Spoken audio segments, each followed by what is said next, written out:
Nous allons à présent passer au rapport d'orientation budgétaire qui va être présenté donc, par Thierry Horry avec le support d'un PowerPoint. Comme son nom l'indique, bien évidemment, il s'agit d'un débat du budget. Hein, vous l'avez bien compris, vous le savez bien. Et donc, on aura l'occasion d'en parler tout à l'heure. Donc, Thierry, je te passe le micro. Merci, Monsieur le Président. Chers collègues, je pourrais vous lire bien sûr le document que vous avez toutes et tous en votre possession, mais j'imagine que vous en avez pris connaissance. Alors, en faire une simple lecture, même résumé, ne me paraît pas des plus pertinents. Aussi, permettez-moi de vous présenter une contribution complémentaire, une précision bien évidemment, et évidemment, le texte envoyé avec la convocation à cette séance garde tout son intérêt et sa justesse. Il est la référence de ce débat d'orientation budgétaire. Tout d'abord, et comme vous le savez maintenant, la baisse des dotations d'État a touché les budgets des collectivités à partir de l'exercice 2014, mais ce sont les années suivantes qui ont été les plus marquées. Avant, on parlait bien sûr de cette baisse, certes, mais l'impact comptable a été dévastateur, seulement, si j'ose dire, à compter de l'année 2015. C'est vrai pour toutes les collectivités, et c'est très clair dans le tableau qui vous est projeté. Concrètement, pour notre agglomération, et depuis 2012, c'est près de 11 millions d'euros de baisse de dotation. Outre ces baisses de ressources provenant de l'État, il convient également de rappeler que nos partenaires, que sont les autres collectivités locales, ont plutôt tendance à baisser leur participation à notre profit. Même si la région Grand Est soutient à nouveau et comme il se doit le centre Pompidou-Metz, la tendance est plutôt inverse pour les autres collectivités. De même, et comme s'il fallait alourdir nos contraintes budgétaires, des charges nouvelles apparaissent, GEMAPI, transfert de compétences dû à la loi NOTRe, etc., alors que leurs financements ne sont pas encore déterminés. Cette année sera d'ailleurs une année importante dans le cadre de la mise en place des transferts de charges et de leur compensation. La CLECT, cher Patrick, a de quoi œuvrer. Face à ces contraintes budgétaires, les travaux de la Commission Finances, mais aussi ceux des autres commissions, étaient plus que conséquents. Nous avons d'abord cherché à faire des économies de fonctionnement, mais pas seulement. Nous avons mis en place un pacte financier et fiscal adopté par la grande majorité des conseillers communautaires. Parallèlement, sans toucher à l'attribution de compensation ni à la dotation de solidarité communautaire, comme d'autres ont pu le faire, nous allons en plus mettre en place dès 2017 un fonds de concours au profit d'investissements communaux d'intérêt communautaire. Excusez du peu. Mais revenons aux économies de fonctionnement. Ce sont plus de 6 millions d'économies réalisées entre 2015 et cette année. Hélas, cette somme, ces économies ne représentent que la moitié des baisses de dotation d'État. Aussi, vous le savez, l'année dernière, et pour compenser le manque à gagner, nous avons augmenté la fiscalité des ménages et des entreprises, comme pratiquement toutes les collectivités. Celles qui ne l'ont pas encore fait, d'ailleurs, s'apprêtent à le faire. Pour les entreprises et pour respecter la stratégie financière établie en avril 2016, et parce que la loi nous oblige à pratiquer en 2 exercices, l'effort fiscal demandé est réparti sur les années 2016 et 2017. En conséquence, et pour la CFE, une augmentation de 0,61 points sera proposée au budget primitif 2017, ce qui représentera un montant de produit fiscal annuel supplémentaire de 500 000 euros. Il en est de même pour la TASCOM, dont le coefficient sera proposé en majoration à 0,5 points, afin de porter à 1,10, générant ainsi un produit supplémentaire de 200 000 euros par année. Ceci précisé, il me paraît important d'aborder la TOM. Elle n'évolue pas cette année, mais il me semble qu'il serait intéressant, à l'issue des travaux de conteneurisation, de faire un bilan financier rigoureux et précis de ce programme. Il n'est pas interdit d'envisager à l'avenir, et au regard des résultats de ce bilan, une révision, pourquoi pas la baisse de cette contribution, mais laissons-nous le temps d'achever le plan actuel de conteneurisation avant toute décision. Pour autant, et l'information essentielle à retenir pour le budget 2017, est il n'y aura pas d'augmentation de taxes pour les ménages si vous le souhaitez. Notre stratégie budgétaire est pertinente et commence à porter ses fruits. Pour illustrer mon propos, examinons ensemble 2 nouveaux graphiques. Tout d'abord, l'encours de la dette. Vous constatez, depuis 2014, l'encours est en baisse. En 2016, le désendettement s'est élevé à près de 8 millions d'euros. Autre graphique que je vous propose, celui concernant la contribution du budget général au budget transport. L'image est parlante et la tendance, comme le rythme, sont prometteurs. Alors abordons maintenant le volet investissement. Dans ce domaine, nous avons été à la fois prudents et volontaristes. Nous avions le double objectif de ne pas trop déstabiliser le tissu économique local, mais aussi de préparer l'avenir. Ainsi, nous avons adopté, il y a peu, un plan pluriannuel d'investissement raisonnable et porteur d'avenir. Alors permettez-moi de revenir un instant sur le soutien pour le tissu économique local que procure la commande publique des collectivités comme la nôtre. Les investissements, les divers travaux de notre agglomération, non seulement préparent l'avenir de notre territoire en confortant son attractivité, mais encore mieux, ils font vivre les entreprises et les familles qu'ils composent. Et ce n'est pas seulement nous, responsables territoriaux, que nous sommes, qui l'affirmons. Les chefs d'entreprise le disent aussi, ils le disent même mieux. Jugez-en plutôt le directeur d'une entreprise de travaux publics implantée à Voipy, cher François, qui dans une interview au quotidien local le 18 janvier dernier, disait, en parlant de la baisse de son activité due au rétrécissement des budgets, je cite, « très rude après Métis ». Et on allait plus loin. Il indiquait qu'en 2010, il comptait 156 salariés et il n'était plus que 116 en 2017, soit 40 familles du pays messin impactées, et pour cette seule entreprise, par la baisse de la commande publique.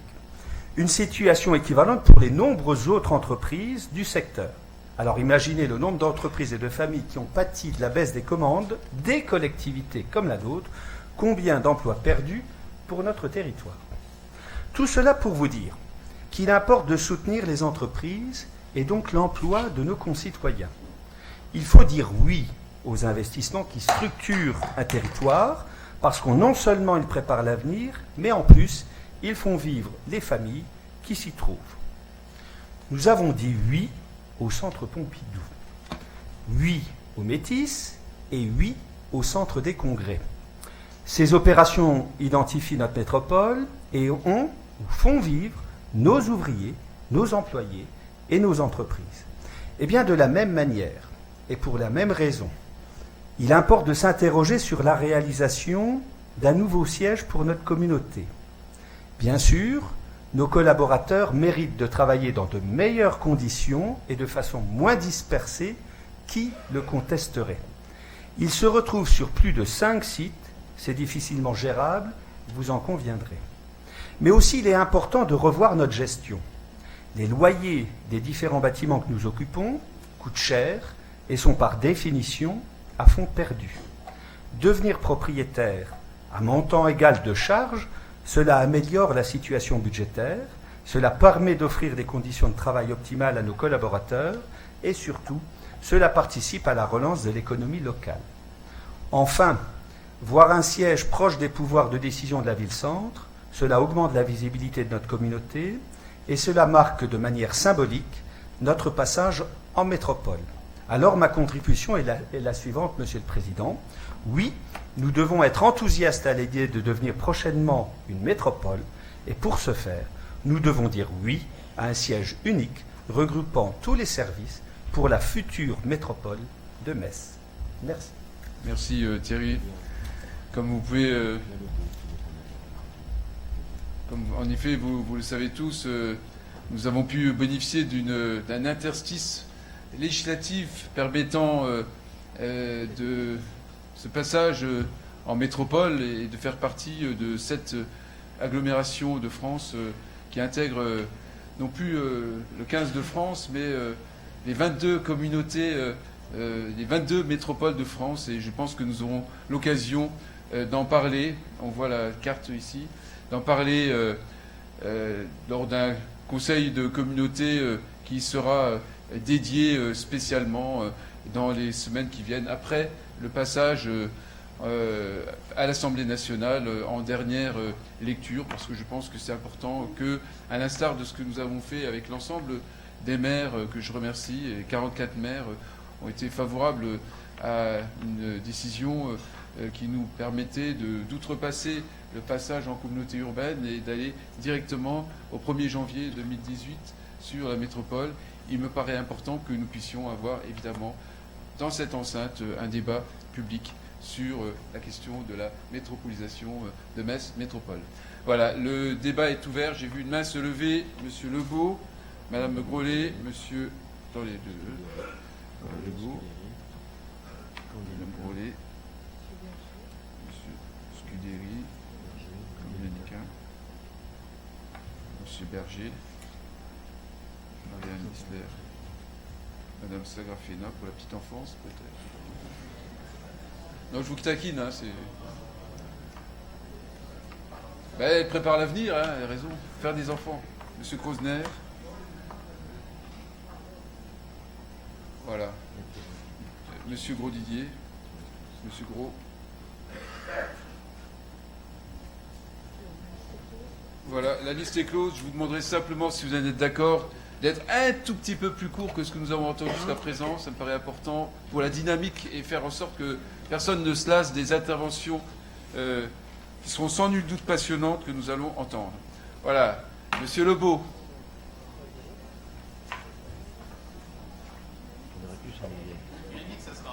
Ne vous inquiétez pas, Monsieur le Président, ça sera dynamique. Monsieur le Président, chers collègues, j'ai basé mon intervention sur le document qui nous a été transmis et pas sur les chiffres qui nous ont été présentés, parce qu'il y a des différences. Déjà 2 différences que je peux noter. D'une part, le montant de la baisse de la DGF. Il a été présenté un chiffre supérieur à 10 millions d'euros. Je vous invite à lire le début de la page 30 et vous allez voir que c'est marqué 8,7 millions d'euros. Sur les économies, je vous invite aussi à lire la page 30. Il est écrit 5,3 millions d'euros d'économies et non pas plus de 6 millions d'euros comme il a été présenté. Alors, je me baserai juste sur ces chiffres qui sont sur le rapport, puisque je découvre les chiffres avec des grosses différences. Donc, Monsieur le Président, chers collègues, après avoir augmenté la fiscalité des ménages et des entreprises de 10 millions d'euros en 2015, de 6 millions d'euros sur les ménages en 2016, soit une hausse de 16 millions d'euros en 2 ans, qui représente, sur base des chiffres de ce rapport, près du double de la baisse de la DGF, 8,7 millions d'euros dans le rapport, depuis 2012. C'est un véritable matraquage fiscal que vous avez infligé aussi bien aux entreprises qu'aux ménages. 16 millions d'euros en 2 ans, il ne faut pas l'oublier. J'ai peur que la vraie marque de Metz Métropole ne soit pas Inspire Metz, mais Taxe Metz. La solution ne peut plus être, une fois de plus, une Xème hausse fiscale. L'imagination, et je vous crois, Monsieur le Président, en avoir, doit être au pouvoir, avec des décisions courageuses à prendre. Pourtant, Monsieur le Président, il est prévu en 2017 d'augmenter la fiscalité sur les entreprises une fois de plus.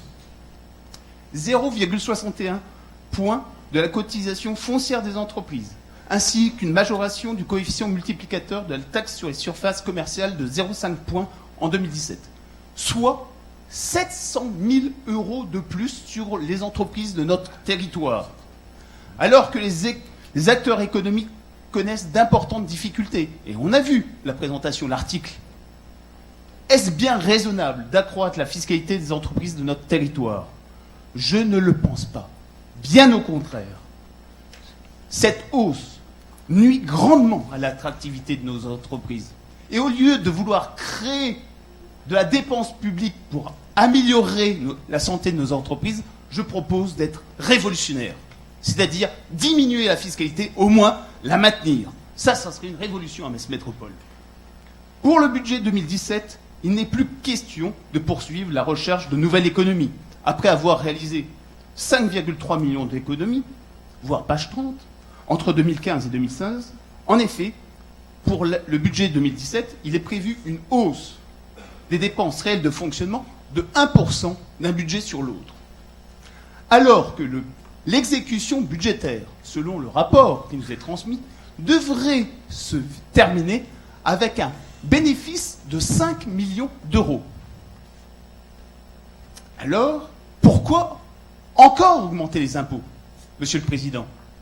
Le budget 2016 se finit avec 5 millions d'euros et vous voulez encore augmenter la fiscalité sur les entreprises, alors que, au vu de l'article qui nous a été présenté, elles ont besoin d'aide, et pas d'aide en les matraquant fiscalement.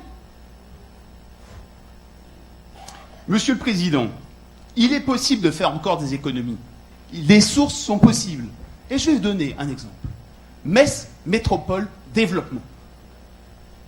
Je rappelle que quand nous avons eu JL Events, ici, quand on les a vus, ils nous ont fait une présentation, ils nous ont dit « Nous sommes les meilleurs au monde, en France, en Europe. Et nous allons vous apporter des congrès. Rien besoin de faire. » Et qu'est-ce qu'on voit? Un bureau des congrès avec un directeur du bureau des congrès qui coûte la bagatelle de 100 000 euros. Et je pourrais prendre sur Metz Métropole Développement un certain nombre. On peut facilement diminuer la subvention allouée à Metz Métropole Développement de 20%. On peut faire également des économies avec le montant alloué aux délégataires sur les transports. Il faut rappeler que le déficit du budget annexe transport s'élève encore à 2,2 millions d'euros. Alors que le Métis devait être un succès. Il n'est pas là. Sinon, les recettes de billetterie apporteraient un équilibre. Je rappelle juste qu'avant le Métis,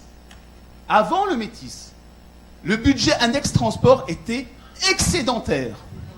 Depuis, il est déficitaire. Déficitaire à hauteur de 6,7 millions d'euros tel qu'il était présenté, et pour 2017, il est à 2,2 millions d'euros. Autre point, la mutualisation. La mutualisation est une des possibilités d'effectuer des économies à condition de s'engager dès le départ dans des économies à réaliser par services mutualisés.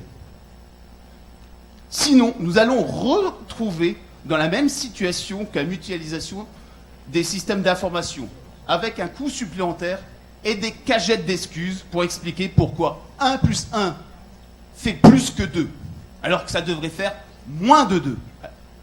Et aujourd'hui, nous avons la chance, Monsieur le Président, que la pyramide des âges, aussi bien de la ville de Metz que de Metz Métropole, permette de réaliser des économies.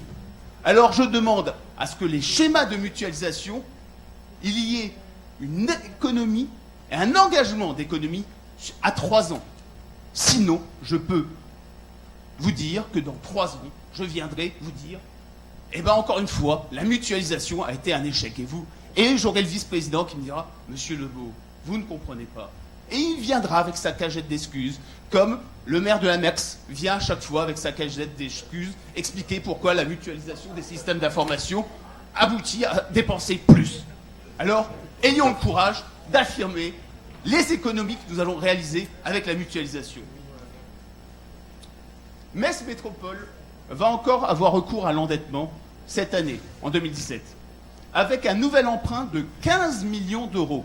15 millions d'euros de nouvel emprunt, alors que le remboursement de la dette sera de 8,7 millions d'euros. C'est-à-dire, tout simplement, que Metz Métropole va continuer d'accroître l'encours de la dette. C'est simple. Jusqu'où pensez-vous aller, Monsieur le Président, dans cette direction infernale de l'accroissement de la dette? Sans parler des avances de trésorerie, qui s'élèvent en consolidé au 31 décembre 2016 à plus de 37 millions d'euros. C'est-à-dire qu'on vous présente un chiffre, mais il faut rajouter les avances de trésorerie.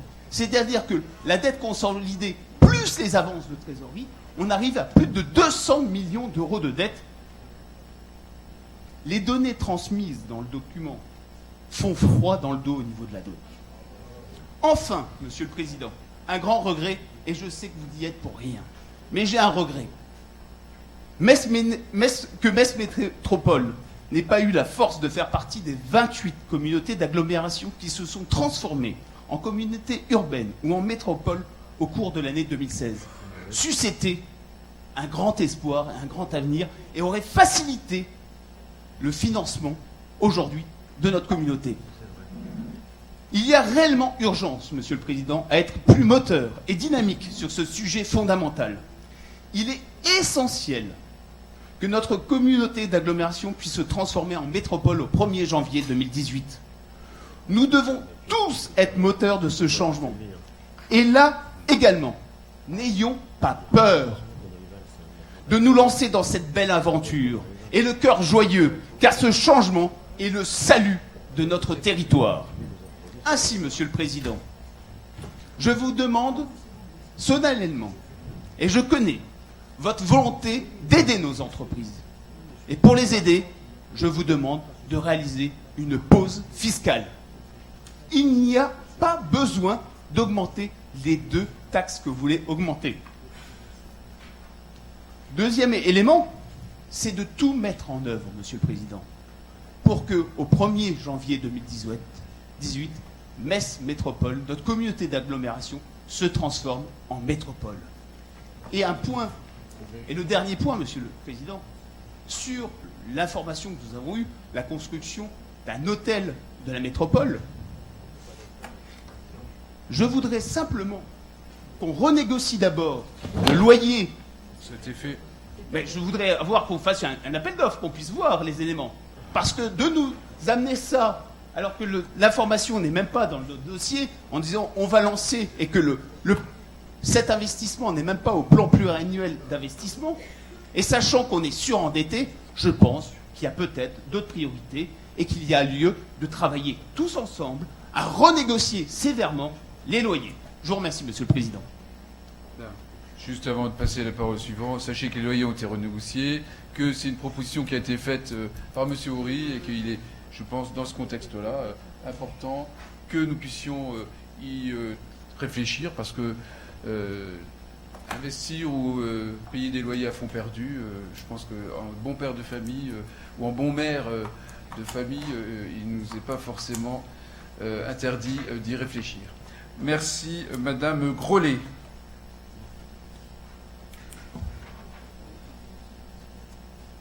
Monsieur le Président, chers collègues, rarement perspectives budgétaires auront été aussi mouvantes avec le feu vert pour la métropolisation, avec la condamnation du département à payer ses 10 millions d'euros de quote-part pour le Palais des Congrès, et même le cadeau d'adieu du gouvernement socialiste, la baisse des dotations d'État que gauche ou droite récupéreraient s'ils étaient élus. Et semble-t-il, cette baisse de dotation permettra d'éviter cette augmentation des impôts de 700 000 euros, comme ça nous a été expliqué dans un premier temps, en attendant la suite évidemment.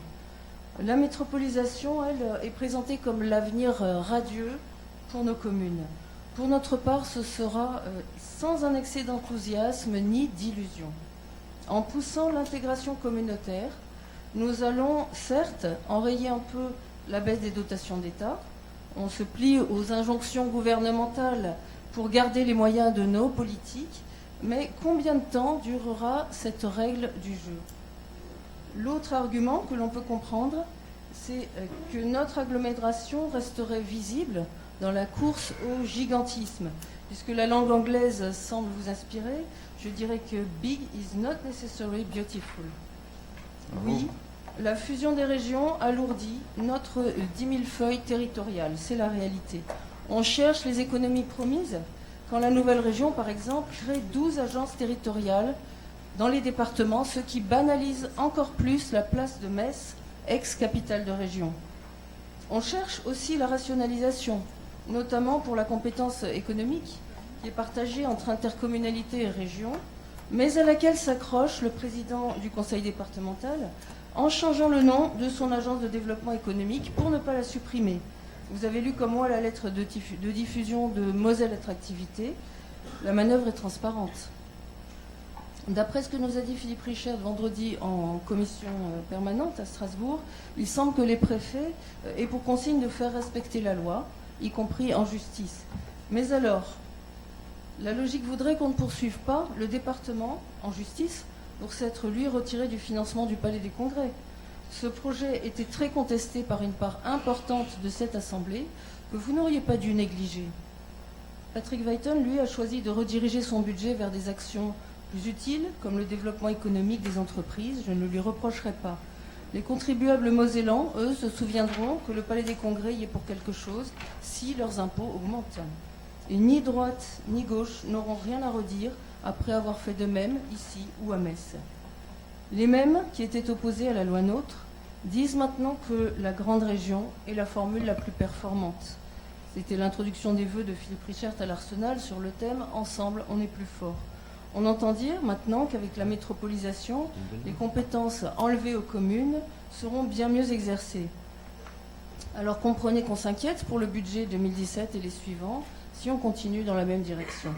Il va être difficile de faire des propositions, ce qui est normalement l'objet du débat, puisqu'on va continuer encore longtemps de rembourser la dette du Métis, laquelle a été oubliée, page 17, pour calculer la dette par habitant. Ce n'est plus 291 € si on y ajoute le budget annexe, mais 850 € par habitant, et on va encore ajouter 15 millions cette année.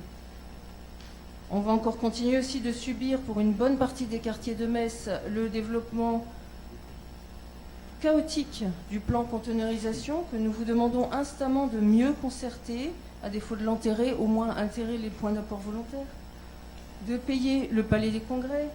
On va continuer aussi de faire culminer, avec l'inauguration du mastodonte Muse, une politique immobilière qui nuit à notre attractivité en entretenant la vacance au centre de l'agglomération, en entretenant la surdensité commerciale et les difficultés du tissu commercial existant.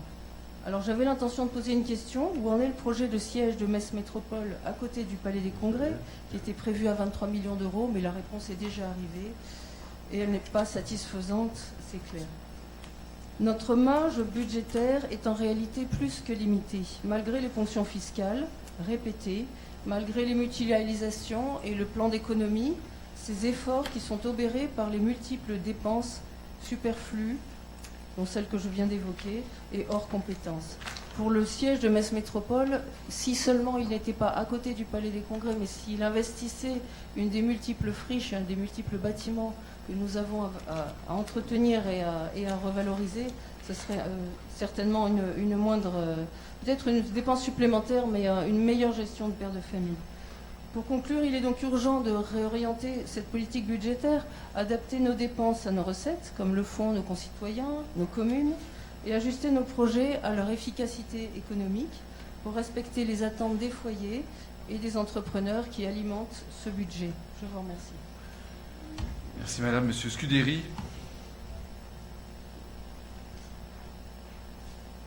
Monsieur le Président, Mesdames et Messieurs les vice-présidents, chers collègues, c'est, je crois, la première fois que je prends la parole dans cette assemblée, en tous les cas durant ce mandat, c'est sûr. Donc vous me permettrez de ne pas minuter à la seconde près ce que je vais dire, mais de toute façon tout est là. Je voudrais attirer votre attention sur un point qui me semble important, l'inquiétude des habitants face à la mutualisation des compétences entre nos collectivités. Aussi, je pense qu'outre une information précise à leur délivrer quand ce sera l'heure, il est nécessaire de les rassurer sur le fait que les engagements d'aménagement que nous avons pris auprès de nos concitoyens seront tenus, quelle que soit la structure du modèle intercommunal qui sera retenu. En effet, mon propos s'adresse aux maires des communes de Metz Métropole, mais aussi à l'ensemble des élus qui composent cette assemblée. Nous devons demain pouvoir continuer à nous engager en accord avec nos concitoyens sur les investissements de proximité, qu'il conviendra de prioriser au fil des années et en accord avec les engagements pris sur le terrain, durant les campagnes municipales des uns et des autres, mais également au quotidien face aux réalités de terrain. Il y va du crédit apporté à la parole des élus, et l'on sait évidemment que plus que jamais aujourd'hui, il est nécessaire de renforcer ce lien de confiance. Il y va de notre faculté à comprendre que pour grand nombre d'entre nous, on appartient d'abord à sa commune, voire à un quartier, voire à sa rue. Et c'est ce lien identitaire qui est la marque d'appartenance à laquelle nous tenons en premier lieu. C'est pour ces raisons que je vous demande d'acter ces principes de confiance. Le message serait celui-ci. Ok, on devient plus gros, c'est génial, mais on n'oublie pas pour autant qui on est et d'où on vient. Pour le vivre quotidiennement, je pense qu'il convient aussi que nous réfléchissions tous ensemble à associer autant que faire se peut les habitants aux décisions communautaires. Nous pourrions créer un groupe de travail à cet effet. Je sais que le CODEV a déjà travaillé sur ce sujet. J'aimerais que nous, élus, nous discutions entre nous de la faisabilité ou non de cette association. Je fais une proposition, que les lignes d'investissement de proximité, et particulièrement pour la voirie et l'éclairage, soient tous les ans soumises ou co-construites avec les exécutifs locaux. Chacun saura trouver la forme la plus pertinente au niveau des communes. Conseil municipal, réunion publique, proposition des comités de quartier ou encore budget participatif tel que nous l'avons mis en place à Metz. Les pistes sont nombreuses, mais au final, l'engagement est simple. Permettre de réaliser des investissements qui correspondent à la réalité directe des habitants et des exécutifs locaux. À Metz, vous le savez, nous avons mis en place un budget participatif.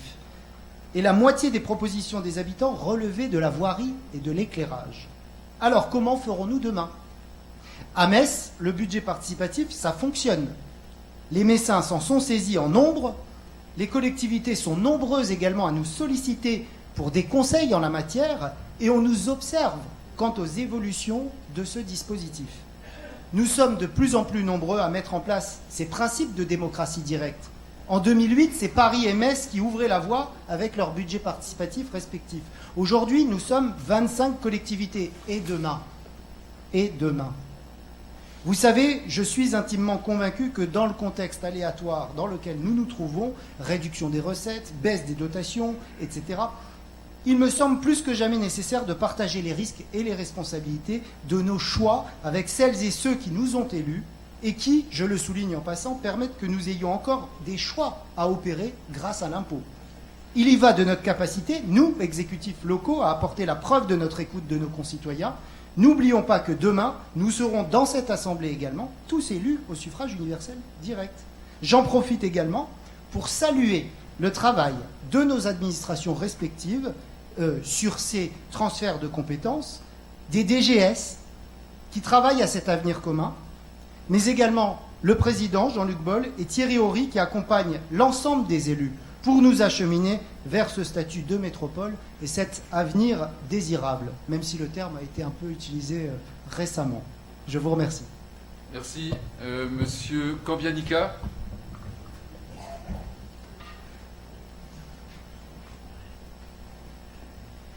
Merci, Monsieur le Président. Je suis toujours un peu agacé en tant qu'ancien acteur économique d'entreprise en entendant des élus crier au loup lorsqu'on parle de dette. La dette, eh bien, ça n'est pas une chose oteuse. C'est une hérésie que de faire croire aux gens qu'une dette, ça ne doit pas exister. Pourquoi ? Parce que 90% de la masse monétaire de notre pays, mais des autres aussi, est constituée d'une monnaie qui n'existe pas en réalité, qui est une monnaie scripturale, et qui permet justement de financer les investissements. Alors, crier au loup lorsqu'il y a de la dette, c'est stupide. C'est une hérésie, surtout lorsqu'on a affaire à une économie qui est correctement gérée. Et c'est le cas, je pense, à Metz Métropole. Ensuite, on parle d'emprunt pas cher, ce qui est un juste retour des choses. Alors que la communauté nationale a sauvé nombre de banques, il est aujourd'hui ironique de voir dans le rapport qui nous a été remis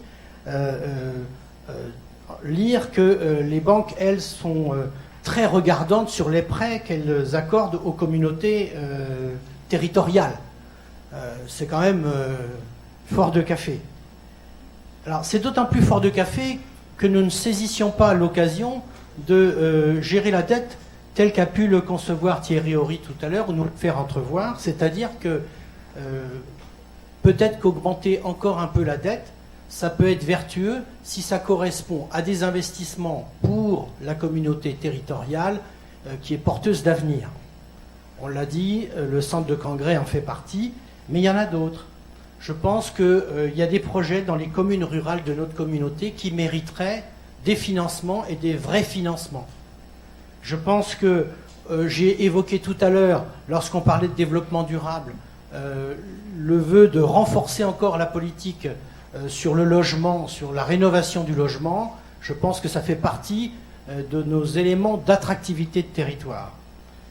Je pense aussi à tout ce que j'ai évoqué sur l'équipement vélo. Il y a peut-être des choses à faire à ce niveau-là. Voilà. Donc la dette, oui, ça sert au développement, et donc il ne faut pas en avoir peur, il faut simplement bien la gérer, et je pense qu'aujourd'hui c'est fait. Puis enfin, je voulais avoir un dernier élément, mentionner un dernier élément qui concerne le budget. À Metz, nous nous sommes engagés dans une première expérience d'autopartage. Alors certes, elle est très modeste. Je pense que ça pourrait être fait également au niveau de Metz Métropole, et ça contribuerait peut-être à diminuer les charges de la communauté. Je vous remercie. Merci. Monsieur Berger. Guy.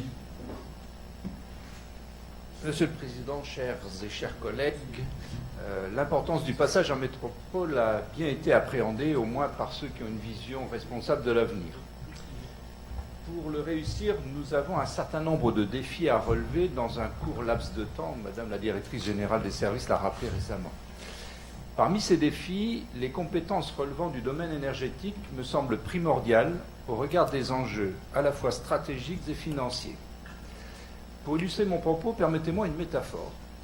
Qui s'aviserait d'accepter la responsabilité d'un véhicule en connaissant vaguement la marque et la puissance, mais en ignorant son âge, son état, comment il a été entretenu et s'il est susceptible de correspondre aux besoins?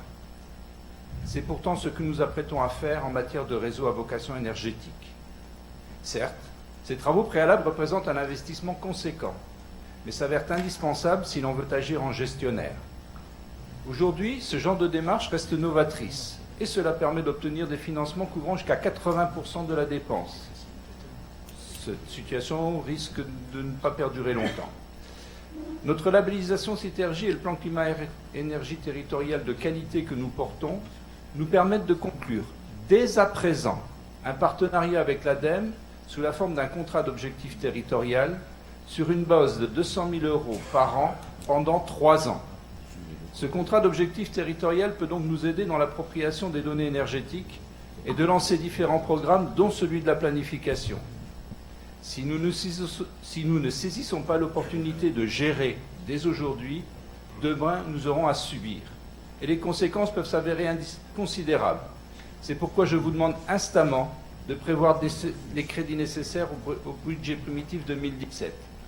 Afin que chacun puisse prendre la mesure de ces enjeux, je vous invite, chers et chers collègues, à participer au séminaire du 8 février sur les compétences du domaine énergétique. Ainsi, vous disposerez d'un avis éclairé pour le vote du budget primitif.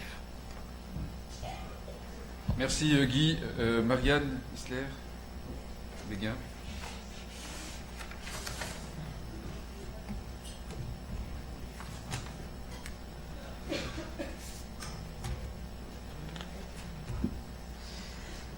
Monsieur le Président, chers collègues, donc permettez-moi de commencer peut-être mon propos par une réponse à la mobilité. Parce qu'effectivement, en tant que VP à la mobilité, c'est toujours assez agaçant d'entendre des propos qui sont injustes, qui sont faux d'ailleurs. Pour tous ceux qui ont participé, soit à des conférences de Metz Métropole ou qui ont lu dans la presse nos travaux, eh bien je crois que je peux vous annoncer une bonne nouvelle, c'est que notre réseau eh bien, se porte bien. Entendre encore que Métis est une catastrophe, c'est vraiment de la calomnie, quoi. Parce qu'en fin de compte, on vient nous voir du monde entier pour voir combien ça marche bien et combien notre outil est intéressant pour les autres collectivités, parce qu'il est moins cher qu'un tram et parce qu'il est plus intéressant que des bus traditionnels. Donc, et en plus, bon, vous l'avez vu sur le tableau présenté au niveau des finances, c'est comme une bonne nouvelle, on réduit la participation de l'apport du budget général. Et bon, sans anticiper pour l'année prochaine, on est vraiment sur la bonne voie peut-être pour arriver à un équilibre l'année prochaine. Alors franchement, je crois que c'est quand même, là on peut dire que bravo à tout le monde, c'est un bon boulot qui a été fait. Non seulement le Métis se porte bien, il représente 44% des usagers qui sont empruntés, mais également les lianes, les 5 lianes commencent avec notre modernisation, avec notre volonté d'amener de la fréquence régulière, etc., un travail sérieux. Eh bien, on arrive à la même hauteur, on arrive à 43% de la fréquentation. Donc, si ça, c'est pas un succès par rapport à la situation antérieure, moi, je sais pas ce qu'on peut appeler un succès. Alors, ce que je voudrais quand même insister, c'est on n'est pas là à se dresser des couronnes de laurier, il faut continuer, il faut persévérer. Et là, je m'adresse à vous, messieurs les maires des communes, parce que pour améliorer le système, eh bien, vous savez que pour faire passer 2 bus, et mesdames, oui, mais mesdames, je sais qu'elles... Mais elles sont avec nous, je sais que vous m'avez entendu au niveau des efforts à faire en matière de transport. Non, mais pour passer 2 bus dans le double sens, eh bien, il faut pousser d'un côté, de l'autre, et en général, on pousse un peu les voitures qui sont en stationnement. Donc, effectivement, nous devons, et là, je vous demanderai, d'avoir le courage, eh bien, de continuer l'audace que vous aviez eue, moi je n'y étais pas, en mettant en place le MET avec le système de métis. Le deuxième point, chers collègues, c'est une page qui se tourne quand même. On a une petite existence en tant que Metz métropole pour devenir la métropole de Metz ou du pays messin. Donc là, je crois que c'est quand même assez extraordinaire. Et je crois qu'il faut se féliciter justement d'avoir su trouver là l'entrebâillement, de garder le pied et puis d'aller de l'avant, de continuer à insister pour faire partie de ce club. Parce que bon, ben on a vu cette carte ne pas être parmi les villes sur cette carte. Je pense que ça aurait été catastrophique pour notre agglomération. Mais là, on y est. Donc aujourd'hui, je sais que personne ne sait vraiment ce que ça nous apportera. Mais ce qui est sûr, c'est que ce sera un plus. Un plus politique, un plus économique, un plus pour nos concitoyens. Et ça, il faut le dire. Et aujourd'hui, nous devons déjà y travailler. Nous devons imaginer ce que nous pouvons faire de cette métropole. Dans quelle direction on veut aller? Et bien sûr qu'on va aller en direction des entreprises pour leur donner du travail. Et si nous n'avons pas les moyens, si nous ne donnons pas les moyens financiers à notre métropole, ensuite de redonner en matière de travail à nos entreprises, eh bien, on sera à côté de la plaque aussi. Donc effectivement, c'est ça, c'est un tout aujourd'hui. C'est un tout que nous proposons. Donc voilà, bravo à ceux qui ont eu cette audace aussi et cette persévérance. Alors, quand même, vous me laisserez aussi me projeter, essayer de voir ce qu'on peut faire. Et là, je reprendrai les propos de Monsieur le Président. Moi, ce que je souhaiterais, c'est qu'après aussi le formidable rapport qu'a présenté Guy sur le développement durable, eh bien, je crois que nous avons sur notre métropole les possibilités d'être et de présenter l'exemplarité au niveau du développement durable. Et là, nous avons la chance, et nous le savons tous, c'est pas parce que j'ai pris la présidence de l'Institut européen d'écologie. Il faut aller au-delà. L'Institut, c'est une petite association avec 2 personnes qui travaillent. C'est pas avec ça qu'on arrivera à démontrer que l'écologie urbaine, c'est ici que ça a été conçu et que nous avons envie d'être exemplaires pour la France et pour le Grand Est. Donc là, j'aimerais bien qu'on aille au-delà. Et que le cloître des Récollets ne s'appelle plus cloître des Récollets, parce que bon, ça ne parle pas. Je vous soumettrai par exemple de l'appeler cité de l'écologie. Aujourd'hui, il y a des demandes, il y a énormément d'associations et même de partenaires culturels qui souhaitent intégrer le cloître des Récollets. Alors, la cité de l'écologie de la métropole de Metz, je crois que ça aurait toute sa place dans cette métropole. Bon, c'est mon rêve et j'espère qu'il sera suivi. Je vous remercie. Merci Marianne. Madame Sagrafena, Myriam.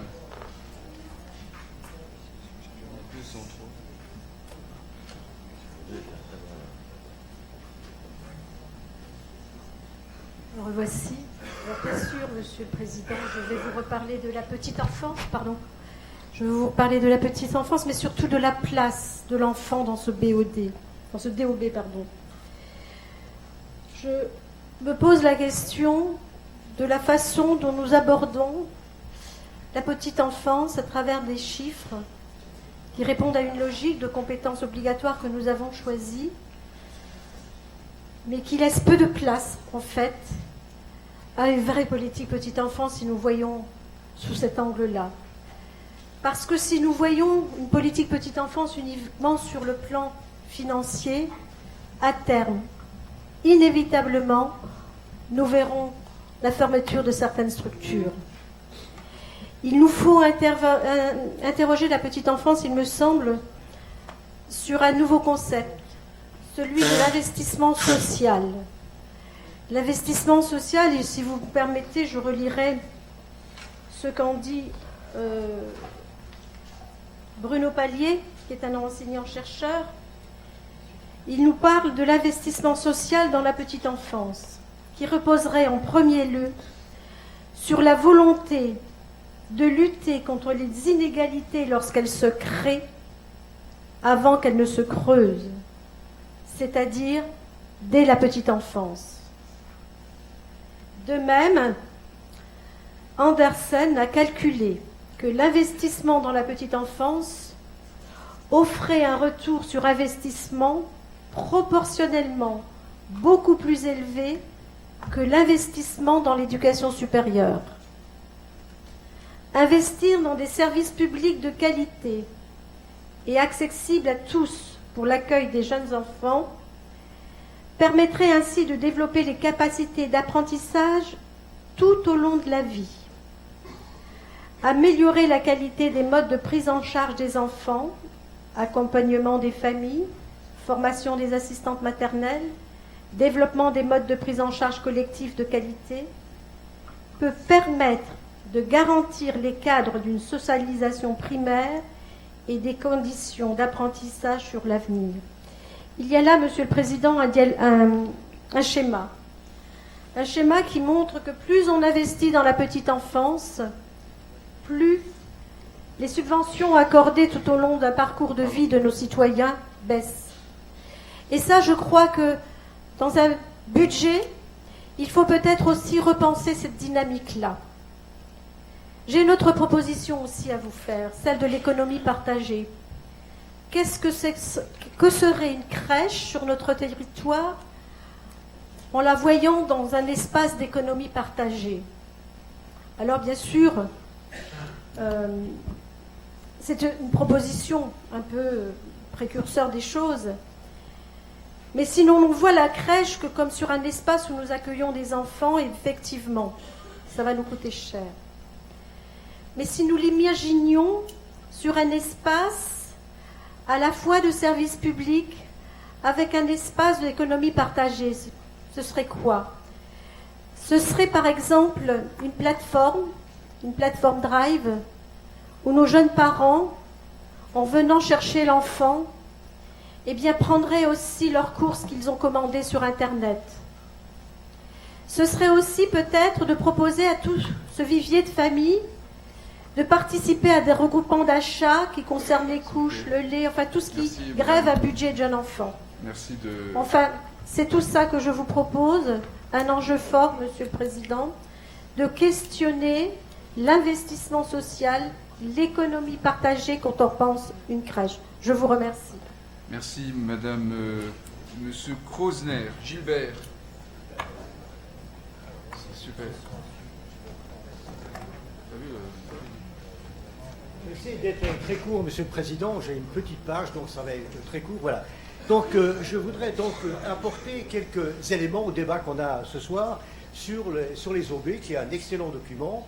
Et j'ai trouvé la présentation de Thierry Uri extrêmement intéressante. Alors, chaque année, le débat sur les orientations budgétaires engage celui de nos choix en matière de dépenses publiques et aussi, on l'a vu, sur le poids de la dette. À cette heure, Monsieur le Président, je pense que le vrai défi du territoire, ce n'est pas la dette. Même si c'est un paramètre à ne pas négliger, tant il faut rendre compte. Il faut remettre à sa juste place la gestion financière. L'alpha et l'oméga de la bonne gestion d'une agglomération, ce n'est pas la dette, c'est la réponse construite au service des défis qui sont majeurs, c'est l'emploi, la démographie et l'attractivité. C'est aujourd'hui notre dernière séance d'exercice d'orientation budgétaire dans notre statut de communauté d'agglomération avant de franchir le nouveau palier institutionnel de la métropole. Être métropole, ça sera une responsabilité qui dépassera plus qu'aujourd'hui encore l'addition des intérêts et des problèmes de nos 44 communes. Il s'agira de projeter nos fonctions urbaines en dépassant le cadre de notre agglomération pour englober le périmètre d'un espace économique du Nord Lorrain et du Sillon Lorrain, mais aussi de la grande région Grand Est et de l'espace frontalier. Je pense, Monsieur le Président, que le travail que nous avons engagé avec les 6 EPCI partenaires, dans le cadre du schéma régional de développement économique, d'innovation et d'internationalisation, fixe bien la grille d'analyse des enjeux de notre développement, une grille de lecture à laquelle nous devons nous astreindre pour mieux appréhender nos fonctions et responsabilités métropolitaines, qui aussi doit nous permettre de définir le cap de l'action de notre future métropole au sein d'un territoire de solidarité plus large. La construction de la marque de territoire et la constitution d'une nouvelle agence de développement sont des outils nécessaires, mais ne constituent pas la réponse unique aux enjeux de notre avenir.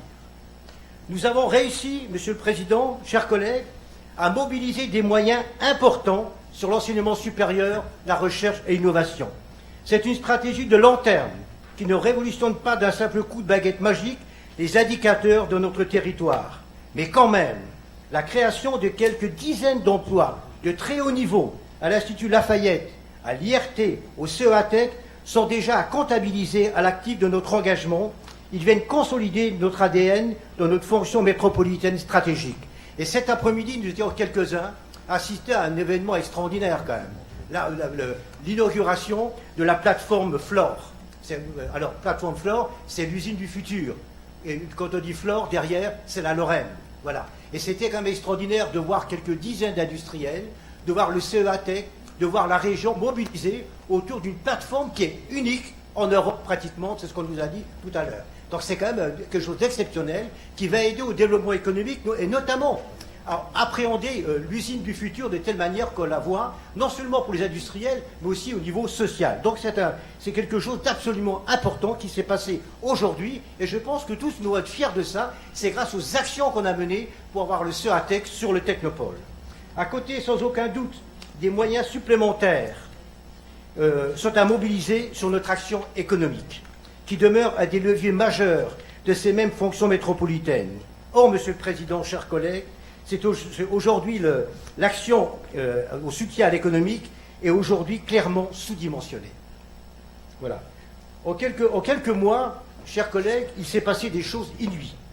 Notre nouvelle région, la loi NOTRe, demain métropole, nous ne sommes pas encore dans la cour des grands d'Europe et du monde, mais nous sommes désormais dans la cour des 22 métropoles qui compteront pour le développement économique de notre région et de notre pays. Merci. Merci Gilbert. Je partage évidemment complètement. Monsieur Duval Bertrand de la Max. Pour, au cas où. Oui, merci Monsieur le Président, mes chers collègues. Alors effectivement, je n'avais pas l'intention d'intervenir ce soir parce que nous avons déjà eu la présentation de ce DOB en bureau et qui me semble, et je partage tout à fait donc ce qui est inscrit dans ces documents. Mais si vous voulez, tous les 6 mois, je suis obligé de venir ici et d'expliquer un petit peu comment ça fonctionne un service mutualisé. Alors je l'ai déjà fait de nombreuses fois, bon, je ne vais pas recommencer encore maintenant. Je veux juste vous rappeler que globalement, donc, nous avons fait des économies de 10% grâce à ce service mutualisé, tout en offrant donc, des services qui sont nettement accrus par rapport à ce que c'était donc, précédemment, tant à Metz Métropole qu'à la ville de Metz. Nous avons fait donc des intégrations, bon, je n'en cite qu'une parce que bon, je ne vais pas passer non plus des heures à m'expliquer, mais nous avons fait également l'intégration du CCAS, et tout ça donc s'est fait avec une parfaite intelligence avec la ville de Metz. Et donc, je veux dire que tirer toujours sur le personnel de la DCSI, à un moment donné, bon, ça commence quand même à être un peu pénible, je vous le dis tel que je le pense. Moi, je tiens à rendre hommage à l'ensemble, bien entendu, du personnel de cette direction, mais je tiens également à rendre hommage à l'ensemble des personnels de Metz Métropole qui donc travaille, et j'en sors, hein, donc je viens de faire une commission, et qui donc travaille énormément pour préparer ce qui est un grand événement que nous allons avoir dans quelques mois. Et par rapport à cet événement, je m'associe à de nombreux collègues qui vantent un petit peu l'action qui a été menée par le président de Metz Métropole et par son premier vice-président, et qui nous permet donc d'être affiché donc avec un rond vert sur cette carte de France, et je pense que c'est très très important. Je veux vous rappeler également le chemin que nous avons réalisé. Alors moi je n'y étais pas, mais bon, on a eu le district, on a eu la communauté d'agglomération, on a même sauté une classe puisqu'on ne fait pas de la communauté urbaine, et on passera peut-être, et certainement, et je l'espère, en métropole à partir du 1er janvier 2018. Et ces services de mutualisation, et mon collègue Jean Baucher, donc, qui le dirige, je pense partage mon avis, est source d'économie, et il n'y a pas un euro qui soit dépensé à Metz Métropole sans que tout cela soit pesé. Les investissements, croyez-moi, donc, seront difficiles à obtenir. Enfin, pour notre collègue qui tout à l'heure est en cause les personnels donc, de cette direction, et qui, j'en suis certain, vont vraiment apprécier, prenez la page 26, et puis vous verrez, donc, grâce donc au service, au travail qui a été réalisé par les services, le coefficient d'intégration fiscale passe de 39,1 en 2016 aux environs de 41,7 en 2017.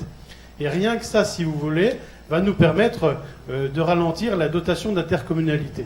Ça, ce sont des éléments très importants et qui, bien entendu, ne finiront jamais dans aucun document. Mais c'est bien la réalité des choses. Donc, rendons, si vous voulez, à César ce qui lui appartient. Et encore, et ça ne fonctionne plus. Voilà. Merci Bertrand. François Gros-Didier, Dominique Gros. Monsieur Thierry Rouy. Chers collègues, monsieur le maire de Metz, vous avez beaucoup de chance. Parce que moi, quand je soutenais un gouvernement qui avait juste gelé les dotations des collectivités locales, eh bien, mon opposition n'arrêtait pas de me pourfendre.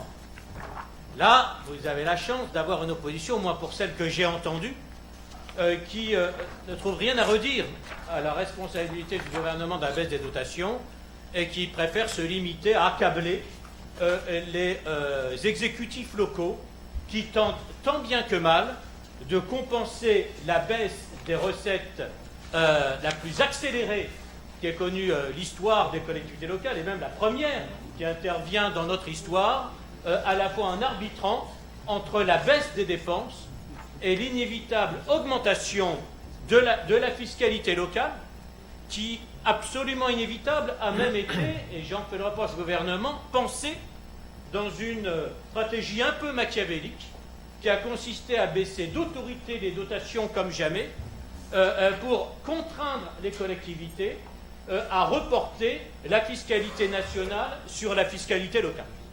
Il y a des gens qui vont avoir une baisse d'impôt sur le revenu cette année.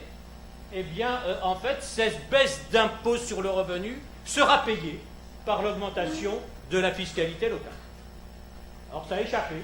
Certaines personnes du conseil municipal de Metz, je tiens à le rappeler, parce que la réalité est celle-là. On nous a annoncé, au niveau de l'État, 50 milliards de réduction de dépenses annuelles, dont 11 pour les collectivités territoriales.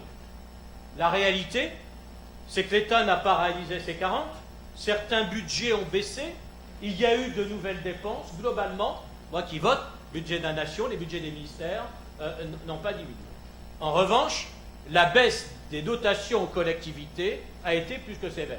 Il faut rappeler que les dotations, ce n'est pas des subventions comme ça, que les dotations, c'est la part des impôts nationaux qui revient aux collectivités locales depuis la décentralisation pour financer les services publics locaux, parce qu'à l'époque, le gouvernement, équité de gauche, a considéré à juste titre qu'on ne pouvait pas faire peser après la décentralisation le poids du financement des services publics locaux simplement sur la fiscalité locale assise sur l'assiette foncière et pas nécessairement en rapport avec les revenus des contribuables. Donc la réalité, c'est celle-là, et c'est la réalité que nous affrontons comme toutes les collectivités territoriales de France. Et le bloc communal a été encore plus impacté que les régions et que les départements dans cette baisse. Parce que proportionnellement, la baisse a été plus élevée, mais qu'en plus, le bloc communal a subi le contre-coup de la baisse des autres. régions et départements ont baissé leur concours aux collectivités locales, communes et intercommunalités. D'ailleurs, le gouvernement le leur avait demandé. Je me souviens d'une réponse de Mme Lebranchu recevant les représentants de l'ARF et d'ADF qui disaient aux départements-régions « Concentrez-vous sur vos propres compétences ». Ça voulait dire par voie de conséquence « Donnez moins aux autres ». Donc nous subissons cette double peine. Et la triple peine, c'est l'augmentation des charges. Alors le département l'a eu également énormément, mais nous, l'augmentation des charges, c'est NRACL, c'est Ircantec, c'est les rythmes scolaires, c'est l'accessibilité. Certes, le gouvernement antérieur qui l'a décidé, mais à l'époque où les dotations augmentaient. Le problème, c'est comment on dépense plus quand on a moins de recettes et sans augmenter la pression fiscale. Donc cette difficulté, c'est celle-là. Et nous nous cassons tous la tête. Le président, les vice-présidents, tous les conseillers délégués, les fonctionnaires de Metz Métropole depuis des années pour essayer d'économiser au maximum dans une collectivité qui n'avait pas eu le temps de faire du gras. Donc on attaque très vite l'os quand on économise. Et avec ça, on arrive aujourd'hui à finalement absorber par la maîtrise des dépenses la moitié de la baisse. Et effectivement, pour l'autre moitié, l'augmentation fiscale est inéluctable. L'augmentation fiscale n'aurait pas été nécessaire s'il n'y avait pas eu la baisse des dotations en début de mandature. Nous avions effectivement une augmentation fiscale de début de mandat liée aux investissements Métis et Pompidou. Et la trajectoire était bonne. Il y a eu cette baisse de dotation, ça nous concerne tous et on y a répondu de la façon la plus judicieuse, j'en suis persuadé. Alors, s'il vous plaît, ne dites pas en ironisant, oui, c'est pas Inspire-Metz, c'est Taxe-Metz. Regardez d'abord le niveau des taxes dans d'autres métropoles ou agglomérations, pas forcément loin d'ici. Et je crois que ce discours de dénigrement, dirais pas de nature, non seulement n'est pas exact, mais en plus est de nature à nuire à notre attractivité. Et je crois que la limite quand même que nous devons avoir entre nous dans les débats, c'est quand même de ne jamais rien dire qui nuise à notre collectivité si nous sommes tous animés du même sentiment, dans la majorité comme dans l'opposition, de servir la collectivité. Il faut le rappeler, le déficit du Métis, le déficit de nos transports en commun, je veux dire, est en baisse qui était programmée. Il n'y a aucun réseau de transport en commun qui est excédentaire. Aucun, parce que les transports en commun n'internalisent pas, les comptes n'internalisent pas les avantages qu'ils procurent à la collectivité. Alors si effectivement nous avons été excédentaires quelques années, j'en ai partagé la responsabilité, c'est parce que nous avions, de façon même peut-être contestable, anticipé les recettes du futur Métis sans même avoir engagé l'investissement. Donc c'était vraiment purement conjoncturel, presque contestable, mais ce n'est pas le modèle de fonctionnement d'un réseau de transport en commun. Les économies ne sont pas non plus, là où je l'entends dire, avec un peu d'amusement, entendre dire que nous allions faire la métropole pour nous plier aux injonctions gouvernementales. Non, d'abord il n'y a pas d'injonction faire la métropole. On en fait si on veut, on n'en fait pas si on ne veut pas. Ensuite, je veux dire, c'est dit quand même, par une famille de pensée qui voudrait, je lis son programme, abolir les régions et les intercommunalités pour ne garder plus que les départements et les communes. On revient à l'Empire. C'est l'Empire. L'Empire, ce régime autoritaire, je veux dire, n'est pas décentralisateur et qui en aucun cas aujourd'hui ne pourrait faire vivre le territoire. Alors, vous savez, mon premier geste de maire de Voipy, ça a été d'adhérer au district de l'agglomération messine. Je n'imagine pas un instant aujourd'hui Voipy vivre et s'épanouir en dehors de son agglomération. Comment est-ce qu'on gérait les transports en commun? Comment est-ce qu'on gérait les déchets? Quelle politique de l'environnement? Surtout, quelle politique du développement économique? Quelle politique du développement économique en dehors d'une intercommunalité? Et ce n'est pas vrai de dire non plus que... Tiens, j'ai écouté, comme beaucoup, le discours du président de la région. Que faire aujourd'hui? Défaire ce qui a été fait, certes, partage, ça a mal été fait. Je suis très critique à l'égard de la loi NOTRe. Pourquoi? Parce qu'elle a d'abord fait remonter, avec des compétences obligatoires, des compétences de la commune à l'interco. Je suis pour la liberté dans les compétences, fait remonter des compétences du département à la région en faisant des très grandes régions. Est-ce qu'il faut défaire ce qu'on a fait? Non. Il faut donner du sens à ces grandes régions, certainement pas en lui remontant des compétences du département, mais si on n'est pas autoritaire et jacobin, en redescendant des compétences de l'État vers la région. Je crois que c'est dans cette perspective que nous devons nous inscrire pour faire vivre le territoire. Alors, je rejoindrai ce qu'a dit la Thomas Cudéry sur la proximité, et en disant bien qu'on doit impérativement penser notre intercommunalité et l'organisation de notre métropole dans la subsidiarité, et avec beaucoup de souplesse, pas de rigidité. Si on a la compétence voirie, eh bien, si on juge que les communes sont plus efficaces et moins chères en assurant la proximité, la propreté dans la proximité, eh bien, la métropole peut redéléguer la gestion de la propreté de la voirie. Si on considère que le département est mieux placé pour gérer la voirie interurbaine entre l'agglo conurbé et les villages plus éloignés, on peut toujours le déléguer au département. Donc il faut penser les choses avec intelligence et pragmatisme. Et je voudrais quand même dire et finir sur la métropole, pour dire qu'en plus cette métropole n'enlève rien à personne, ni aux communes, ni au département. C'est-à-dire d'abord, le département n'est pas fort si sa ville-centre est faible. Ensuite, même sur le plan des compétences, c'est-à-dire si on prend la voirie en déléguant, si on gère à la place du département le fonds social logement, le fonds d'aide aux jeunes, ou encore la prévention spécialisée, nous sommes là d'ailleurs au cœur des compétences communales et déjà communautaires, et nous n'enlevons rien à personne, à la limite nous soulageons même le département en gérant ses compétences avec plus de proximité qu'il n'arrive à le faire.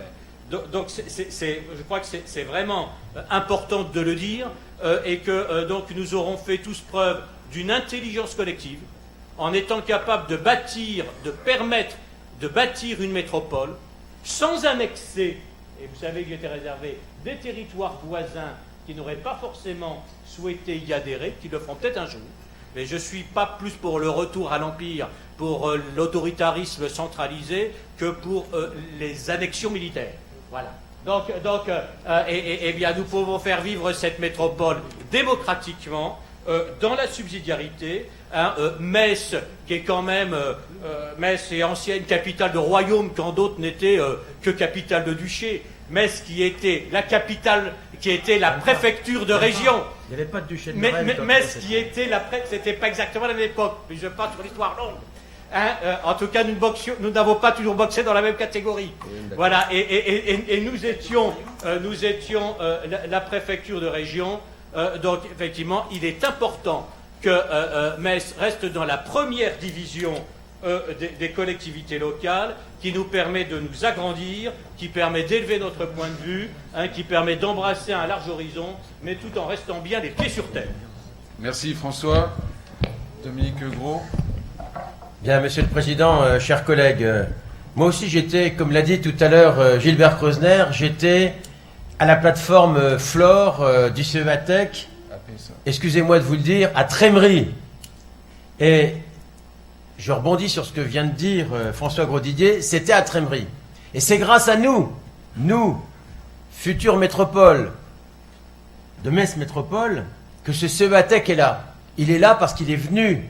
À l'époque, c'était le gouvernement de Jean-Marc Ayrault, et c'était la région Lorraine qui a financé cette opération. Et j'ai vu le logo de 12 entreprises.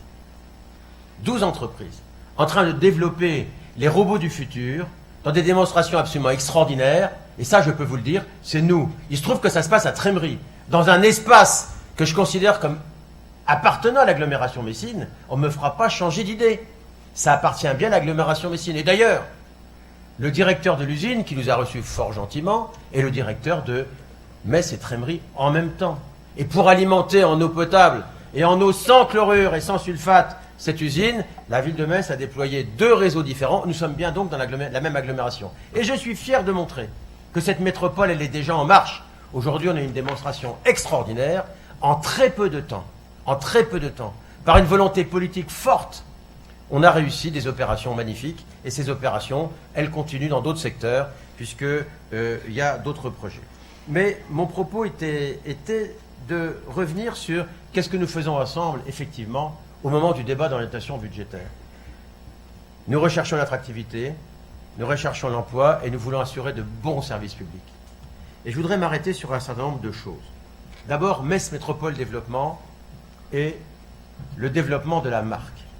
Permettez-moi de vous dire ici que notre principale tâche nouvelle, maintenant, est de tirer le développement économique de l'agglomération et même du territoire, puisque j'ai parlé de Trémery tout à l'heure, au sens large du terme.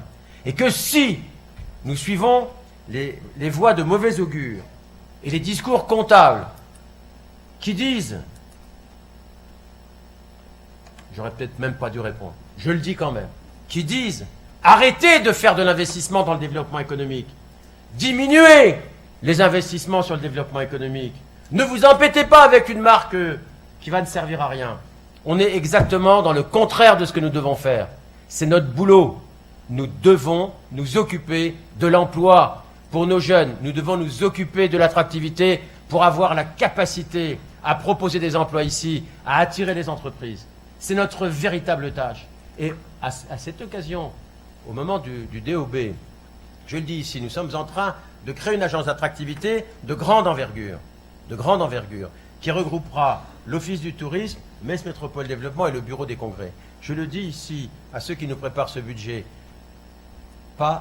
ne mécontents pas sur cet aspect des choses, c'est fondamental, parce que c'est là que se prépare notre avenir. Mon deuxième point, je vais renforcer le discours remarquable de Marianne Isler-Béguin sur les transports en commun. J'ai eu l'occasion ici, je ne sais pas combien de fois, de le faire, et j'en suis un vieux routier habitué. Quand nous voyons qu'on n'est plus qu'à 2,2 millions de coûts du réseau de transport en commun pour l'agglomération, en tout et pour tout, pour un budget qui dépasse les 40 millions, et que nous sommes en train d'amortir cette année 8 millions d'euros d'investissement. Vous avez vu la beauté des lieux qui a été transformée. Il n'y a pas que le Métis qui circule. Il y a les espaces urbains qui ont été aménagés. Nous sommes tout simplement en train de payer, avec le versement transport et ce 2,2 millions, une véritable métamorphose d'espaces urbains qui ont été transformés par le Métis et par les autres aménagements que nous avons faits. Je le dis ici et je le répète, je l'ai dit souvent, mais on l'oublie. Un transport en commun, c'est d'abord une opération d'urbanisme. C'est d'abord une opération de métamorphose de l'espace urbain, en même temps que c'est aussi une opération destinée à transporter du monde. Troisième point. Qui sommes-nous? Nous sommes bientôt une métropole. Je commence à voir des choses qui correspondent au débat que nous avons eu avant. Au fur et à mesure que nous nous mutualisons, merci Bertrand, nous mutualisons nos affaires, mais jusqu'à présent, on était capable de mutualiser en payant chacun les salaires de son côté. Notre coefficient d'intégration fiscale n'était pas bon, puisqu'il y avait des factures, et on n'avait pas mutualisé. J'ai signé des documents qui consistaient à transporter vers Metz Métropole du personnel qui était dans le giron de la ville de Metz. Et je continue à le faire régulièrement. Eh bien ça s'appelle le coefficient d'intégration fiscale, puisque nous avons, de ce fait, mieux intégré notre dispositif commun, et nous en avons la récompense financière dans ce document. Je le dis comme je le pense. Alors, nous avons maintenant la perspective d'être une métropole. Nous y reviendrons. Le président de l'agglomération me dit « N'en dis pas trop sur ce thème, nous y reviendrons ». Je ne vais pas en dire trop. Mais je sais que c'est fait, parce que c'est passé dans les têtes. Vous savez ce que c'est que la nuit du 4 août? C'est ça, le vote unanime de tous les maires qui se sont dit on va en métropole, parce qu'on veut être sur cette carte. Parce qu'on ne veut pas être ailleurs que sur cette carte. Parce que si on n'est pas sur cette carte, on a raté notre mandat de maire. Parce que vous n'êtes pas seulement des maires, chers collègues. Vous êtes aussi des membres de Metz Métropole qui préparent ensemble l'avenir de cette métropole. Et donc, nous avons besoin d'être visibles.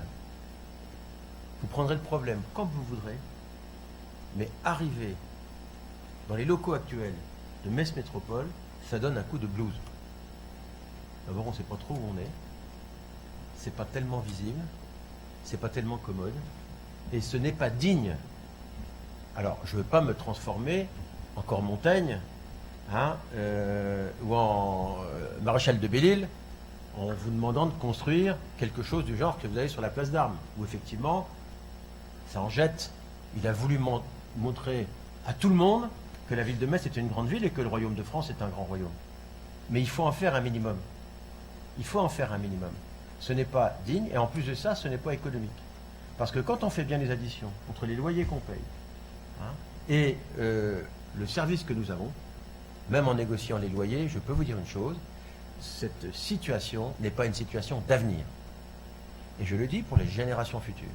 Metz Métropole doit être visible. Et moi, je préconise une implantation de Metz Métropole, non pas dans, j'ai entendu des propositions, dans un quartier qui est un quartier en développement, qui est le quartier de l'amphithéâtre, qui est un quartier où effectivement des sièges sociaux s'implantent, où il y a des lieux de pouvoir, et le siège de Metz Métropole doit être un lieu de pouvoir, puisque c'en est un. Je dirais, enfin, s'agissant de l'impôt, que nous sommes ici des gens raisonnables et mesurés. Nous avons la chance d'avoir encore des parlementaires parmi nous. Et nous avons eu une belle démonstration juste avant moi de l'intérêt d'avoir un parlementaire. C'est vrai que la loi intervient. Je voudrais vous dire simplement, c'est que moi, je conçois que l'État nous ait demandé des efforts. J'ai trouvé qu'ils étaient trop importants. J'ai eu des occasions de m'entretenir avec les plus hautes autorités de l'État. Et les fameux 50 milliards, dont 11 milliards pour les collectivités locales, l'État aussi a fait des efforts, puisqu'on arrive à un déficit public qui n'est pas très éloigné maintenant des fameux 3% de l'Union européenne, alors qu'on est parti quand même à presque 6. Oui, c'est ça la vérité. Et je ne suis pas parlementaire, mais je suis l'actualité de près. Et j'ajoute qu'en plus de ça, je la suis tellement de près que je m'interroge sur la suite. Je m'interroge sur la suite. Et j'essaie de me dire, alors que dit M. Hamon? Que dit M. X? Que dit M. Y? Alors je vais le dire, que dit M. Fillon? Je prends un exemple au hasard. Eh bien lui, c'est pas 50, c'est 100 milliards. C'est le même qui a dit d'ailleurs qu'il voulait remplacer toutes les 36 000 communes par 6 000 communes. Qui voulait supprimer les départements. Ah, si, il l'a écrit dans un livre. Et moi, je peux vous dire qu'il ne propose pas 11, mais il propose 20. Alors, je crois qu'il faudrait qu'on arrête de se battre sur ce genre de thème, parce que ça va être douloureux. En plus, j'ai de la bonne mémoire, et donc, tous les discours, je les écoute. Je les enregistre, et je peux les resservir. Je pense que l'avantage de notre maison ici, c'est d'être justement assez modéré sur le genre de « t'as vu ce qu'il a fait, je vais lui renvoyer les arguments, etc. » Je pense qu'il faut partir des réalités. Diriger le pays, c'est compliqué. Et maîtriser les dépenses publiques, c'est compliqué. On est bien placé pour le savoir ici. Je pense que nous devons partir des réalités qui nous sont faites en exploitant les possibilités qui nous sont offertes. Exploiter les possibilités qui nous sont offertes, quelles sont-elles? Ça n'a pas encore été dit. Une ville située à 60 km au sud de Metz a des dotations de l'État qui sont incomparables avec les nôtres depuis très longtemps. Ça, c'est une réalité. Et je l'ai déjà dit ici. Et je ne dis pas que c'est parce que c'est une ville de droite ou de gauche. C'est une ville qui s'est organisée en fonction du jeu que l'État nous impose. Et nous aurons toujours un jeu qui nous sera imposé par l'État. Et donc c'est à nous, parce que l'État nous conduit là où il veut nous emmener. Et effectivement, François Gaudidier a raison. Personne ne veut nous emmener à retourner aux communes et aux départements comme sous l'Empire. On veut nous emmener à aller vers des régions et des intercommunalités plus fortes. Et c'est vrai. Et moi, personnellement, j'apprécie le travail qui se fait en ce moment. J'apprécie que le SRDE2I, qui a été conduit ici, a regroupé 7 intercommunalités situées entre Metz et Thionville. Voilà des évolutions qui étaient inimaginables il y a même encore un an. Tout simplement parce que le discours du président Richert, que j'ai écouté aussi avec soin, eh bien, m'a fait penser au fameux adage « Les nouveaux convertis sont les pires des prosélytes ». On n'aurait pas pu imaginer un meilleur défenseur de la loi NOTRe que ce président-là. Hein? Ceux qui étaient à son discours, vous l'avez entendu comme moi. Qu'est-ce que ça veut dire? Ça veut dire que finalement, eh bien, la France, elle évolue avec un certain nombre de réformes. Que ces réformes qui ont eu lieu, ce sont des réformes qui nous ont fait nous évoluer, qui nous ont fait avancer dans une direction que depuis longtemps je trouvais souhaitable. Et je peux vous le dire ici, la donne a changé parce que maintenant on est sur le dessus de la vague. Cette carte-là, on en reviendra tranquillement, mais on est sur le dessus de la vague parce qu'on a tous compris qu'on devait être dans l'excellence en matière d'organisation urbaine, qu'on devait être dans les premiers, que même quand on rend service à des gens qui sont ailleurs, comme j'ai pu le faire moi, en hypothéquant l'argent de la ville de Metz pour favoriser l'implantation d'une nouvelle ligne de moteur thermique à essence à Trémery, je le fais parce que je sais où est l'agglomération. Et parce que je sais où sont les intérêts de la ville de Metz. Et quand je sacrifie des millions et même l'endettement de la ville de Metz pour que l'agglomération puisse avoir un centre des congrès, j'ai pris les décisions avec mon conseil municipal sur le Métis, sur la ZAC de l'amphithéâtre, sur TCRM Vida. Je le fais parce que je sais où est l'intérêt, bien compris, de la ville de Metz, et parce que son avenir, elle est dans la métropole. Et je continuerai en ce sens, je vous remercie. Merci Thierry Horry pour les éléments de réponse. Oui, quelques éléments de réponse sur les DOB et pour faire en sorte que chacun puisse lire jusqu'au bout et ne s'arrête pas à une phrase. D'abord, en ce qui concerne l'endettement, je reprends le document que nous avons présenté et je confirme que l'endettement consolidé de Metz Métropole est maintenant à 187 millions d'euros. Vous le regardez, et je vous invite à regarder la page 17 de votre débat d'orientation budgétaire. En tout cas, c'est noté, si toutefois certains pouvaient penser que c'était erroné, il y a des moyens d'aller effectivement et de montrer que ce n'est pas le cas. Et juste au-dessus vous avez page 17, donc dette propre de la communauté d'agglomération, le dernier paragraphe. Le montant total de la dette de la communauté d'agglomération s'élève à 186 962 000 euros 31 décembre 2016. Et vous avez ensuite une phrase sur la durée résiduelle. Donc je vous confirme que l'endettement qui était au 1er janvier 2014 au-delà de 200 millions et au 1er janvier 2017 à 187 millions. Et ne faites pas l'erreur de confondre 30 millions de lignes de trésorerie qui se confondent d'abord en 15 millions de lignes de trésorerie non utilisées et 15 millions de crédits moyen-long terme qui sont déjà intégrés dans les 187 millions d'euros de l'endettement. Je voudrais simplement continuer pour repréciser maintenant sur les économies. Contrairement à ce que j'ai entendu dire, je confirme que sur les économies, c'était avant. Voilà, sur les économies, c'est un peu plus de 6 millions, puisque vous avez 5,1 millions d'euros d'économies faites en 2016, et nous ne nous arrêtons pas à faire des économies, puisque nous avons intégré, et dans mon discours, j'ai intégré les économies que nous souhaitons faire en 2017, ce qui nous fait, regardez bien, ce qui nous fait donc dépasser les 6 millions d'euros d'économies. Et j'en viens ensuite à la baisse de la DGF, que j'ai annoncée également à près de 11 millions d'euros, et on m'a rétorqué qu'elle n'était qu'à 8 millions 3 en indiquant de lire la page 30. Et bien donc je vais lire la page 30. C'est tout en haut. Donc le désengagement de l'État au travers de la contribution des collectivités territoriales au redressement des finances publiques, la DGF de Metz Métropole a encore baissé en 2016 de 3,8 millions d'euros, soit une perte cumulée de 8,7 millions d'euros par rapport à 2012. Et il ne faut pas aller s'arrêter à cette phrase, il faut aller à la phrase qui suit. Une nouvelle baisse de l'ordre de 2 millions d'euros est attendue pour 2017. 8,7 plus 2 millions, c'est près de 11 millions d'euros de baisse de DGF, Voilà ce qu'il fallait démontrer. Sinon, vous pouvez également aller page 7, parce que vous avez un tableau, page 7, qui montre sur ce tableau la DGF que nous avions en 2013 au niveau de Metz Métropole, un peu plus de 32 millions d'euros, et la DGF attendue en 2017, 21 700 et des bricoles. Il me semble que si on fait une simple soustraction, on est bien à moins 11 millions d'euros. J'arrête là sur la démonstration, sur les chiffres. Je voudrais simplement redire, si le vice-président aux finances et à titre personnel, j'ai plaidé pour un siège, effectivement, au niveau de Metz Métropole, bien sûr parce que les sommes qui seraient investies dans ce siège iraient dans l'investissement et ne seraient plus dans le fonctionnement, parce qu'on pourrait récupérer la FCTVA de cet investissement, parce qu'on améliorerait notre autofinancement, et je ne parle même pas des entreprises, etc., mais finalement aussi avoir un siège près des décisions de la ville-centre, ai-je dit, ça serait symbolique pour notre métropole. Voilà pour les quelques précisions que je pouvais apporter. Merci Thierry, merci pour ces éléments.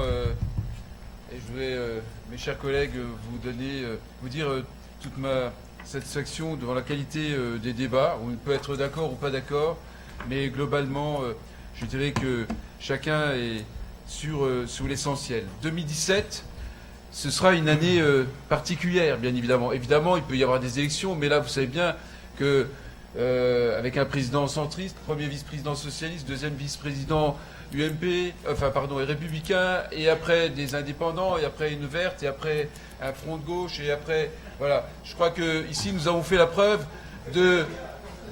Ah ben non, ou alors un homme libre. Nous avons fait la preuve que nous savons travailler ensemble et que nous sommes loin de ces contingences politiciennes pour aller à l'essentiel. L'essentiel, mes chers amis, mes chers collègues, c'est que 2017, c'est une année particulière pour nous parce que ce sera une année de préfiguration.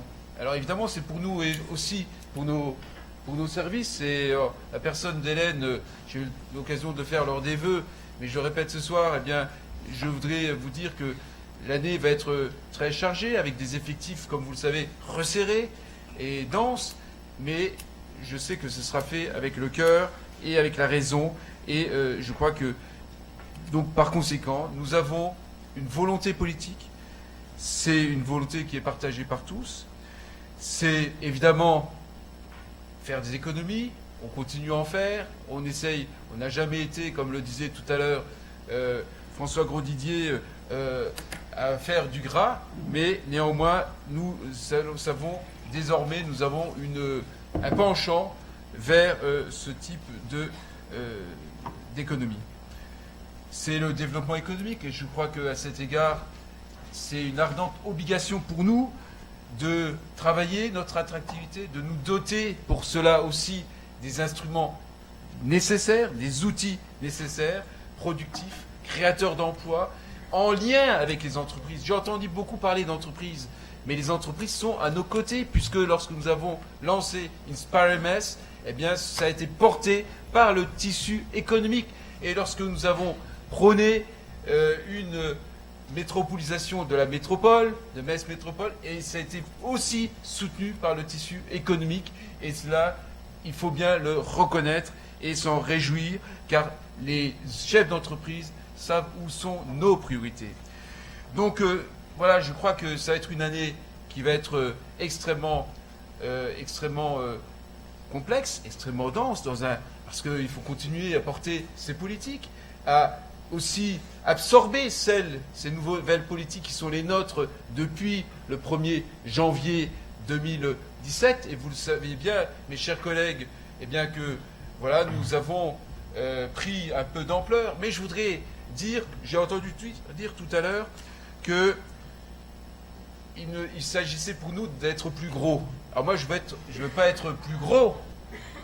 Je veux pas être plus gros. Je dirais qu'il faut simplement être plus efficace. Et je crois que pouvoir dire aujourd'hui, avec ces 15 ans d'existence, c'est extrêmement peu, 15 ans pour une institution comme la nôtre. On a évoqué tout à l'heure, François Grosdidier, le district, 10 communes, et aujourd'hui 44 communes.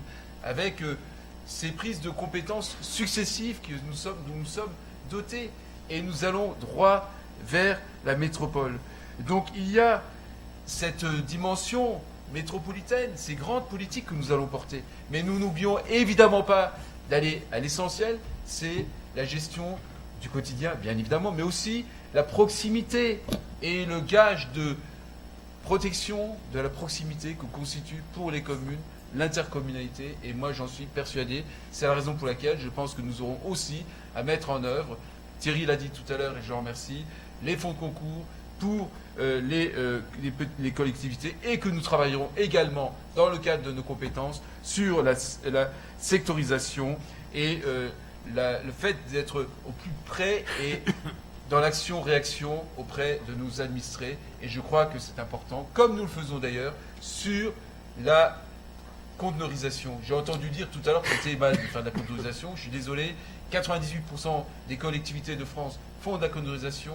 Nous sommes il faut être en lien avec les communes, par conséquent avec les administrés, par ce biais-là, être en lien avec la réalité des choses. Mais il faut aussi, et c'est une politique qui vise à protéger nos agents et aussi bien offrir un autre visage. À Montigny, j'ai bien voulu, avec mes collègues de Montigny, faire le cobaye. Ça ne nous a pas empêché d'avoir une fleur d'or ou 4 fleurs confirmées. Vous savez très bien, à notre tableau, et nous en sommes très fiers. Donc il ne faut pas avoir peur de la conteneurisation, ni des entourages, ni des conteneurs enterrés ou pas.